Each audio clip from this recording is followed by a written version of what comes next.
Marian's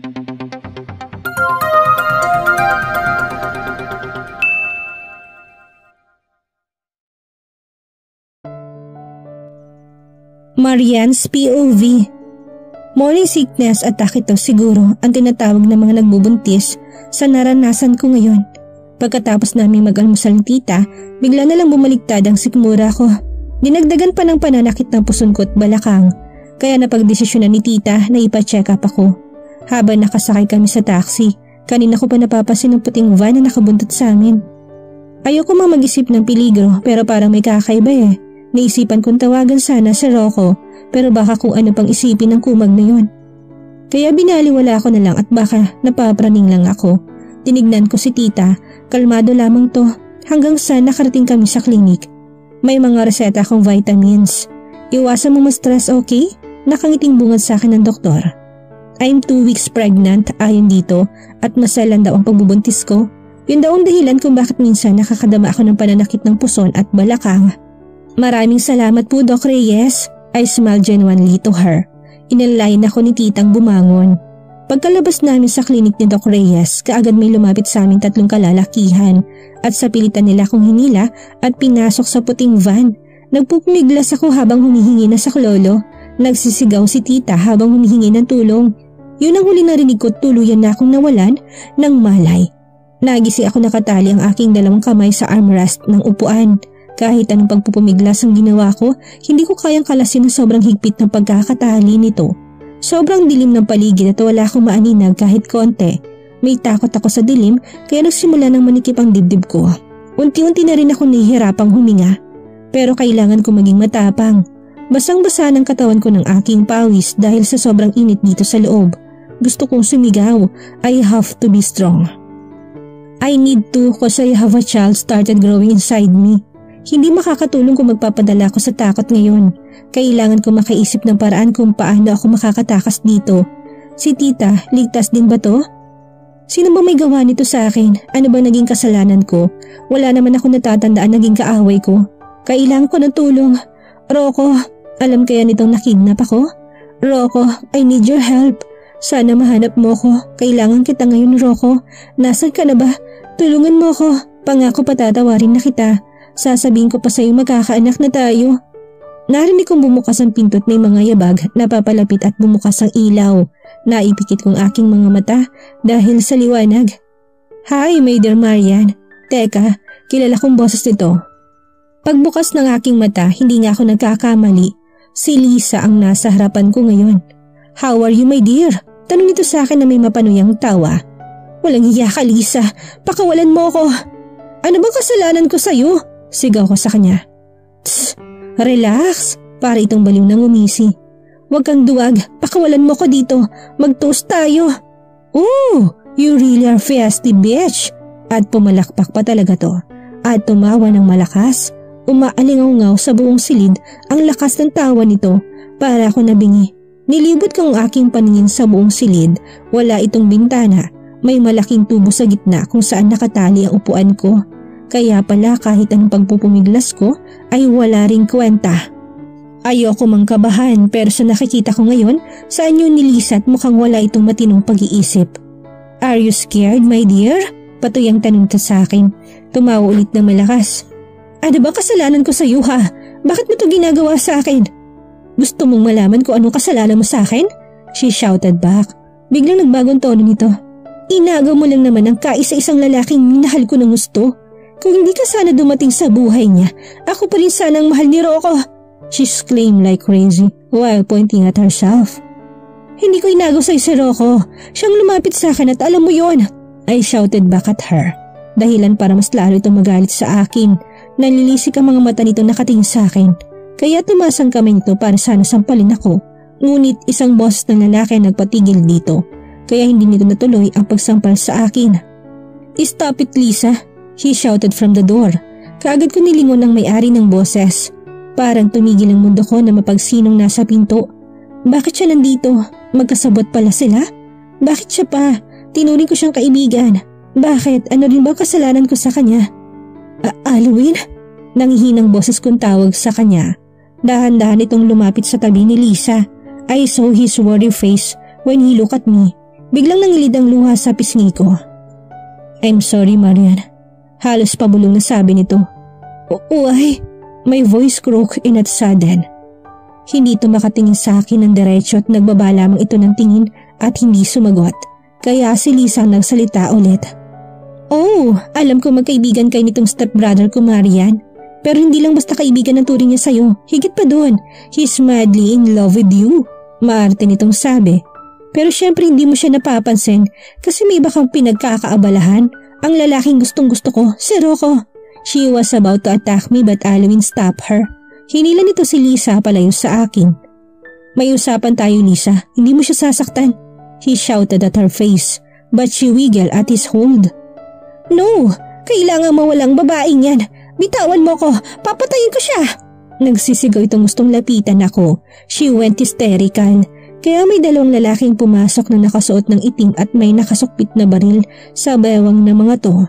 Nabitawan ni Alwin si Lisa kaya bigla na lang kinuha ni Lisa ang baril ng isang lalaking nakaitim na paatras si Alwin at tinutok ni Lisa ang baril sa kanya at saka ngumisi ito na parang baliw at nilipat sa akin ang pagtutok nito. Lisa, stop it! Saway ni Alwin. Shut up! Kahit kailan you're a loser! Sigaw ni Lisa. I think she's not in her right state of mind now. Pero biglang may nagpaputok ng baril galing sa labas. Kaya nagkagulot nagpalitan ng putok ng baril ang mga tauhan ni Lisa at Alwin at ng kusino man ang dumating. Alwin, tulungan mo ko! Tawag ko sa pansin ni Alwin. Kaya dali-dali itong lumapit sa akin at tinanggal ang tali ko sa kamay. Biglang sumakit ang puson sa sobrang sakit ito'y napaiyak ako. I'm sorry, Marian. I'm sorry. Bulong nito habang kinakalagan ako. Inalalayan niya akong tumayo pero bigla akong nakadama ng pagkahilo. Oh God, please help us. Napahawak ako sa puson ko sa sobrang sakit. Naramdaman kong parang may likidong lumabas sa akin. Hindi ako nakakilos. Para namanid ang buo kong katawan na makapakong aking binti na may dugo. Dugo! Nanginginig ang kamay ko na may mantsa ng dugo. Nakita ito ni Alwin kaya nataranta ito. Akmang bubuhatin ako ni Alwin na bigla na lang may bumaril sa kanya at natamaan ito sa balikat at sa tagiliran. Kaya natumba ito. Napasigaw ako sa sobrang takot. Takot para sa anak na nasa sinapupunan ko at magkahalong sakit ng aking nararamdaman. Napaluhod ako dahil nangihina ang pakaramdam ko. Rocco! Sigaw ko habang nakahawak sa puson ko. Rocco's POV. Dude, would you please sit down? Ginagawa ng lahat para matrace ang location na pinagdalahan kay Marian. Pinapakalma ako ni Aljur. Kanina pa ako palakad-lakad sa loob ng security agent force office niya. How could I relax and just sit down, Aljur, if until now we can trace my wife location? Halos paliparin ko ng aking sasakyan papunta sa opisina ni Aljur nang tumawag si Tita Belinda sa akin na may kumidnap kay Marian. Hindi ko na tinapos ang meeting ko with my investors. This is all my fault. I should double the security for her. Every time I'm not around, I have my man watching her. But my man failed this time. I was so frustrated and angry to the extent I punched two of my men whom I signed for her security. Good thing Kel stopped me. Aljur doing his best, dude. Let's wait for his go signal, okay? Ani ni Kel. Kanina pa din dito tumutulong sa amin. Si Maurice, always out of the country, is now here also helping to track my Marian's my wife. The dude knew that I'm married even is not around. Of course, I told him. I'm very thankful with these dudes. When they receive a call from me asking for help that my wife was kidnapped, they automatically stop what they're doing and gather all the plan on how to trace my wife and take her back. Get ready, I found the location, Aljur shouted. Agad kaming umalis at kanya-kanyang bitbit ng baril. Good thing that these dudes are well trained on how to use firearms. We used to train at Aljur's shooting range back then. Pangpalipas oras namin magkakaibigan before we went to the bar. The location is at the old and abandoned lighthouse at the peak of a mountain. The police and security force of Aljur are already in the place. They're all scattered and ready to fire. My heart beats faster and a goozy feeling, but it's not for me, but for my wife's safety. What if we're too late? I don't want to think of negative thoughts this time, but I can't help it. I'm ready to kill for her just to take her back. I saw some of men in the lighthouse lying in the floor lifeless. while we continue shooting and firing every man who blocked our way through the inside of the lighthouse. "Rocco, watch out!" sigaw ni Aljur sa akin. Huli na kaya nadaplisan ako sa tagiliran, but I felt nothing. Instead, I shoot back the one who shoot me. I saw him lying in the floor. I heard someone screaming. "It's Marian. She screamed my name. She screamed in pain." I hurry and run to her where she kneels. I shot while holding her stomach. Alwin is also lying in the floor. Lisa shoot him, but before Lisa could go near my wife, Aljur and Morris held her and get the gun from her. "Babe, I'm here! I'm here!" I went ballistic when I saw blood in her palm. I thought she's wounded, but the blood coming from between her thigh. I hurry and carry her out. Jesus! I feel the sting pain. Sa tagiliran ko nadaplisan ako kanina, but I ignored the pain and carry Marian out. "Dude, let me carry her. You have shot." Kiel offered help, but I declined. "No, I'm fine. I carry her myself," I said to him, and walk my way through the car. Possessiveness is not an option in my situation right now. I knew it, but I don't care. All I wanted right now is to bring my wife in the hospital. Si Morris na nagmaneho ng sasakyan papuntang hospital na pagmamayari ng pamilya niya. "Marian, open your eyes," I said on the verge of crying. This is the first time I feel very afraid of losing my wife. I love her so much that I can't afford to lose her. Then a tear fell from my eyes. Marian's POV. The next thing I knew is I wake up in a comfy bed. Gusto kong bumangon ngunit hindi ako makagalaw. Nilibot kong paningin doon kung napagtanto na nasa ospital pala ako at may swerang nakakabit sa kamay ko. Nakaligtas pala ako sa pagkidnap sa akin ng bruha at baliw na si Lisa at kasabwat din ng kaibigan kong si Alwin na siyang kinasakit ng loob ko. I feel betrayed. Ang huling natatandaan ko ay sumakit ang puson ko at may dugo. Nawalan ako ng malay sa sobrang sakit nito. Nakita ko pang nabaril si Alwin pero biglang may bumungat sa akin kaya hindi ko naramdamang bumagsak ako sa sahig. Ang baby ko. Sinubukan kong bumangon pero nanghihina ang mga kalamnan ko. "Nak!" Natigil ako sa tangkang pagbangon nang may tumawag sa akin, si Tita. Kaya bumuhos ang emosyon ko nang maalala ko ang nangyari ng araw na yon. "Tita!" Umiyak ko habang nakalahad ang kamay ko kay Tita. Puno ng pag-aalala ang mga mata nitong lumapit sa akin at niyakap ako. "Salamat sa Diyos at ligtas ka na, anak." Nabasag na ng tuluyan ang boses nito habang hinahaplos ang likod ko. "Ang baby ko po," agad na tanong ko kay Tita. Pero sakto naman ang pagpasok ng doktor na babae. Medyo may edad na ito pero bakas pa rin ang taglay na ganda ng mukha nito. "How are you feeling?" Nakangiting bunga dito sa akin. I feel hesitant to answer her question because I'm feeling better now. What I want to ask is my baby. I mean, the baby inside me. I think she know what I wanted to say. Kaya nagsalita ito ulit. "Your baby is safe now. There's no need to worry about it. Mabuti na lang at nadala ka kaagad sa ospital. Masaya lang ang pagbubuntis mo. I've read your medical report from Doc Reyes. But miracle has something to do with the baby." Nakangiti nitong saad sa akin. Parang nabunutan ako ng tinig sa narin kong sinabi ng doktor sa akin. "God, thank you. Salamat po, Doc." Naiiyak kong sabi. "Sige, just take a rest, beauty. Pwede ka na magpa-discharge mamaya. Anyway, I'm Doc Amira." Maya-maya sabi ng doktor sa pagpapakilala nito. Ang gaan ng aura nitong tingnan. At pagkatapos ay nagpaalam nito at lumabas. Naalala ko, bago ko nahimatay ay parang narinig kong boses ni Rocco. Tama, natatandaan ko, narinig kong boses nito. Ito kayo nagdala sa akin sa ospital? Asa na ba siya? "Anak, si Rocco pala't ang mga kaibigan niyang nagligtas sa iyo." Mahinang paliwanag ni Tita sa akin. Malukot ang mata nitong pinagmasdan ng mukha ko. Maraming mga tanong ang gusto ko sanang itanong kay Tita, pero mas pinili kong tumahimik. Ewan ko ba, bigla na lang ako nakadama ng pagkainis nang hindi ko makita si Rocco ngayon dito. Siya pala nagligtas sa akin, bakit wala siya dito? Mahinang bulong ko sa sarili.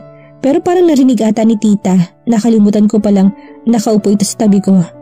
"Nasa kabilang kwarto siya, anak. Nadaplisan kasi siya habang nakikipagbarilan doon sa mga kumuha sa'yo." Paliwanag ni Tita. Narinig pala nitong sinabi ko. Pero dumaan dito yung kaibigan niya, si Aljur. Lumabas na daw to para asikasuhin ng kasong pinataw doon kay Lisa na siyang nagpasimuno ng lahat. Dugtong ni Tita. Nakita kasi nito na panguso ako. "Nadaplisan si Rocco?" Kung ganun may tama pala to at nakuha pa rin itong buhatin ako. Nakadama tuloy siya ng habag para dito. Teka, alam na ba nitong buntis siya? Si Alwin, buhay pa kaya to? Ano kayang rason nito nakipagsabuatan to kay Lisa? 2:00 na lang ng hapon hindi pa rin nagpapakita si Rocco sa kanya. Nagsisimula na naman siyang mainis dito hanggang sa ma-discharge na siya. Si Aljur ang naghatid sa kanila pauwi. Kasud na sa kanilang mga tauhang tinalaga ni Rocco para magbantay sa amin. Nandito na tayo. Sigurado ka bang hindi ka dun sa bahay niya ni Rocco uuwi? Malilinti ka na naman ako dito kung ganun. Aljur said while help me out of his car. Hindi ako sigurado kung nagbibiro ba to nung sinabi nitong malilintikan daw to. Pero alam ko matibay ang samahan nila ni Rocco. Kaya kampante ako. Salamat sa paghatid, Aljur. I smiled sweetly at him and he nodded as an answer and smiled back. Siya nga pala, Marian, gusto ko daw sanang makausap ng Alwin. Pero ang asawa mo ayaw pumayag. Pati to sinampahan na rin ng kaso. Buhay pala si Alwin. Bakit kaya gusto ko makausap nito? Okay na ba siya? Tanong ko kay Aljur. He furrowed his brow at my question, but he answered, yes, naka-hospital arrest siya. Seryosong sagot nito. At hindi na rin nagtagal si Aljur sa bahay. Siniguro mo nang okay ng lahat sa akin bago ito umalis at yun daw kasi ang utos ng kaibigan niya. Nililibang ko sarili sa panunod ng TV. Tita is sit beside me. Tita is sit beside me. Alam mo nak, si Rocco ang unang tinawagan ko nung araw na yun. Halos pali pa rin ito sa sakyan papuntang security agent first office ni Aljur para humingi ng tulong. Iniwan itong trabaho niya nak na malaman niyang nangyari sa'yo. Tipid nang umiti si tita habang nagsasalita ito. Hindi ko ba nasabi sa'yo nakipag-usap sa akin ng seryosong lalaking yun bago kayo kinasal? At nung nasa ospital ako anak, pinuntahan niya ako at kinamusta. Nagpaalam siya sa akin hihingi ng kamay mo. Seryoso siya anak nang sabihin niya yun. Napatingin ako kay tita dahil sa mga sinabi niya. Hindi ito nakatingin sa akin. Nasa TV ang mata nito. Hindi ko alam ang part na to kaya pala hindi ko man lang nakitaan nang galit si tita para kay Rocco nung araw na nalaman ko ang kagaguhan nito. Nakinig lang ako habang nagpatuloy ito. Nagpromise siya sa akin na alagaan ka daw niya at mamahalin. Nagawa niya lang bagay na yun nung ginipit tayo kasi hindi mo man lang daw siya mapansin anak. Akalain mo yun? Napakagwapong lalaki, kinailangan pang pikutin ka para lang mapansin mo. Sa bagay, sa ganda mo ba naman na minana mo sa akin? Tita Chakalato, she said. I shake my head at the confirmation from tita. But I already heard about it from Rocco when he came and explained to me everything. But I didn't listen to him. But I was about to forgive him actually. It's just that I need time. Alam kong mahal ka niya, Marian. Hindi niya man sinabi yun sa'yo, pero kahit hindi, alam ko't nakikita ko sa mga kilos ni Rocco. Sa paraan kung paano kanya tingnan, alam ko na, mahal ka ni Rocco. Kaya kailangan kausapin mo siya. Patawarin mo na siya, nak, kung mahalaga siya sa'yo. Seryoso ng tono ng boses ito ngayon. Hinawakan itong kamay ko, bahagyang pinisil bago umalis ito sa tabi ko. Naiwan ako napapaisip sa mga narinig ko kay tita. Mahalaga si Rocco sa akin, oo. Tama si tita, ayoko pa sanang aminin sa sarili ko pero mahal ko siya. Sinubukan kong tawagan ito isang beses pero nang hindi ito sinagot, napagdesisyonan kong puntahan na lang ito sa bahay niya. Pero bago pa yun, tinawagan ko muna si Nana Rose. Kanina ko pa ito pinagsabihan, Marian, pero ayaw makinig. Umiinom na naman. Hindi iniinom ang gamot para sa daplis niya sa tagiliran. Yung sugat niya sa gilid, papalitan ko sana ng benda, pero ayaw niya, siya na lang daw ang mapapalit nito. Ay, ewan ko pa yun sa asawa mo. Bumalik na naman sa dati. Malakas na napabuntong hininga si Nana Rose bago ko binaba ang phone. Nababaliw na ba siya?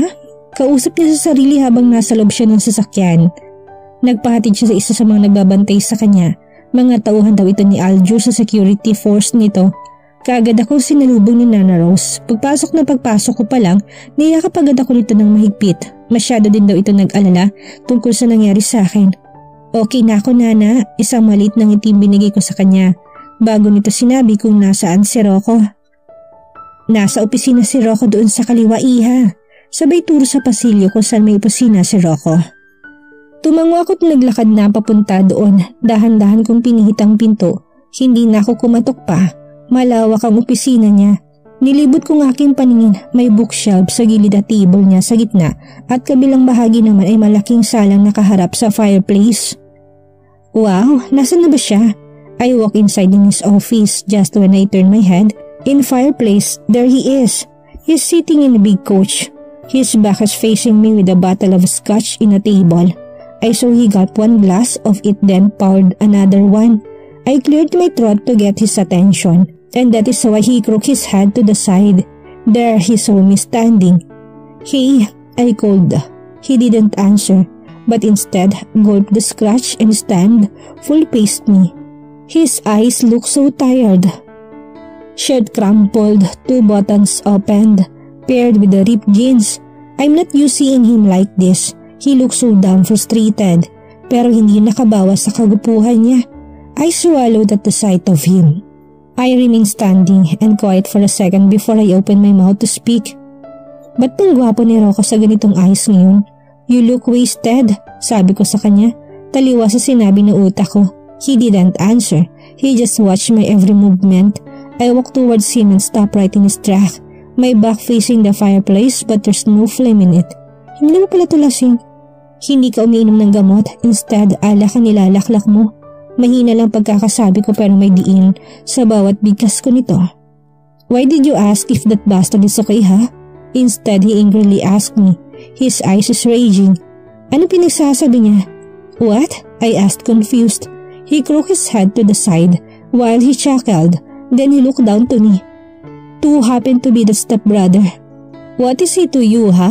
He sputtered angrily. Si Alwin palang tinutukoy niya. At dito na po nagtatapos ang kabanata ng ating kwento at sana'y muli niyo po kong samahan sa mga susunod pang kabanata. Maraming salamat po at ingat po tayong lahat.